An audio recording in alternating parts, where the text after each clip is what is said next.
Hello everyone, welcome to Tasty Dish by Setu Palaniappan. இன்னைக்கு வீடியோவில் ஷெஸ்வாங் sauce வீட்டில் எப்படி ரெடி பண்ணலான்றதை பார்க்கலாங்க. இந்த ரெசிபி செய்கிறதுக்கு 2 வெரைட்டியாக காய்ந்த மிளகாய் எடுத்து வச்சுருக்கிறேங்க. இந்த மிளகாய் வந்து குக்கிங்க்கு யூஸ்வலாக யூஸ் பண்ணுறது. இது 8 மிளகாய் எடுத்துருக்குறேங்க. 8லேருந்து 10 எடுத்துக்கலாம். உங்கள் மிளகாயோட காரத்துக்கு ஏற்ற மாதிரி. காஷ்மீரி சில்லியில் வந்து 8 மிளகாய் எடுத்து வச்சுருக்கிறேன். ஒரு பவுலில் தண்ணி எடுத்துருக்குறேங்க. இதில் மிளகாயை போட்டுக்கிறேன். 2 மிளகாயும் தண்ணியில் நல்லா ஒரு 1/4 மணி நேரத்துலேருந்து அரை மணி நேரத்துக்கு ஊறட்டுங்க. நல்லா ஊறினா தான் வந்து அரைக்கும் போது நல்ல ஃபைன் பேஸ்ட்டாக கிடைக்கும். பூண்டு வந்து 15லேருந்து 20 பல் பூண்டை வந்து ஃபைனாக சாப் பண்ணி எடுத்துருக்குறேங்க. இஞ்சி வந்து சின்ன தொண்டு இஞ்சியை வந்து இந்த மாதிரி ஃபைனாக சாப் பண்ணி எடுத்து வச்சுக்கோங்க. மிளகாய் நல்லா ஊறினதுக்கப்புறம் இப்போ சாஸ் செய்ய ரெடி பண்ணிக்கலாங்க. இப்போ ஒரு கடாயில் 1 டம்ளர் தண்ணி விட்டுக்கிறேன். ஏற்கனவே ஊற வச்ச மிளகாயை வந்து தண்ணியோடு சேர்த்துக்கோங்க. இந்த சாஸுக்கு தக்காளி சேர்த்துக்கிறேங்க. தக்காளியை வந்து இந்த மாதிரி ஸ்லிட் பண்ணிக்கோங்க. ஸ்லிட் பண்ணிட்டு இதோடு சேர்த்துக்கலாம்.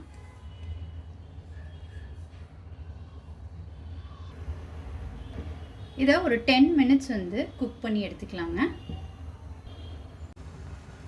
10 மினிட்ஸ் மூடி போட்டு குக் பண்ணதுக்கு தக்காளி மிளகாய் எல்லாம் நல்லா வெந்துருச்சுங்க. தக்காளியில் உள்ள ஸ்கின் எல்லாம் எடுத்துக்கிட்டு வந்துருச்சு. மிளகாயும் நல்லா வெந்துருச்சுங்க. இப்போ இதை இறக்கி ஆற வச்சுக்கலாம். இது நல்லா ஆறட்டுங்க. ஆறினதுக்கப்புறம் தக்காளியில் உள்ள ஸ்கின் எல்லாம் பீல் பண்ணி எடுத்துட்டு தண்ணியை வடிச்சிட்டு மிக்ஸி ஜாரில் சேர்த்துக்கலாம். தக்காளியும் மிளகாயும் நல்லா ஆறுனதுக்கப்புறம் தண்ணியை வடித்து எடுத்துட்டு ஒரு மிக்ஸி ஜாரில் சேர்த்துக்கிட்ருக்கேங்க.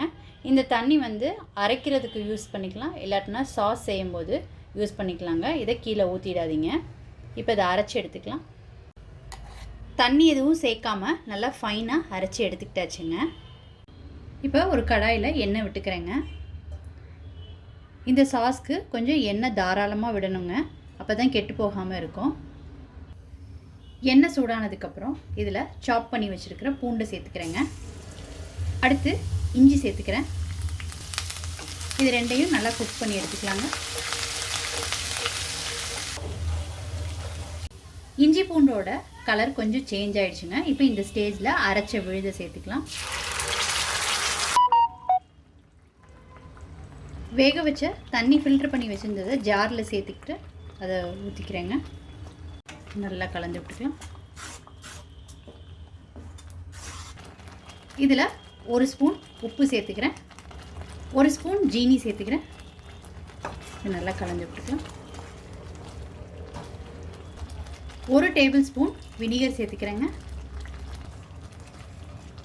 அடுத்து சோயா சாஸ் கொஞ்சம் சேர்த்துக்கிறேங்க.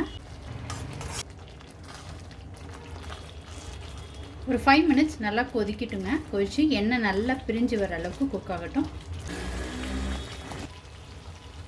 எண்ணெய் நல்லா பிரிஞ்சு வந்துருச்சுங்க. சாஸ் நல்லா குக் ஆகிடுச்சு. இப்போ இதை ஆற வச்சுக்கலாங்க. ஆறுனதுக்கப்புறம் பாட்டிலில் ஸ்டோர் பண்ணிக்கலாம். ஷெஸ்வாங் சாஸ் வந்து ரொம்ப சூப்பராக ரெடி ஆகிடுச்சுங்க.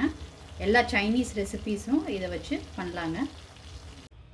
இதை கிளாஸ் பாட்டிலில் ஸ்டோர் பண்ணி ஃப்ரிட்ஜில் வச்சுக்கோங்க. 2 மாதத்துக்கு கூட இது கெட்டு போகாதுங்க. கடையில் அதிக விலை கொடுத்து வாங்குறதுக்கு பதிலாக இந்த மாதிரி செஞ்சு வச்சுக்கிட்டிங்கன்னா ப்ரிசர்வேட்டிவ்ஸ் இல்லாமல் யூஸ் பண்ணிக்கலாங்க. நீங்கள் ட்ரை பண்ணி பாருங்கள். ரொம்ப சிம்பிள் அண்ட் ஈஸி ரெசிபி தான். ட்ரை பண்ணிவிட்டு உங்களோட கமெண்ட்ஸை சொல்லுங்கள். உங்களுக்கு இந்த ரெசிபி பிடிச்சிருந்துச்சுன்னா லைக் அண்ட் ஷேர் பண்ணுங்கள் உங்கள் ஃபேமிலி அண்ட் ஃப்ரெண்ட்ஸ்க்கு. Tasty dish by Sethu Palaniappan சேனலை சப்ஸ்கிரைப் பண்ணுங்கள்.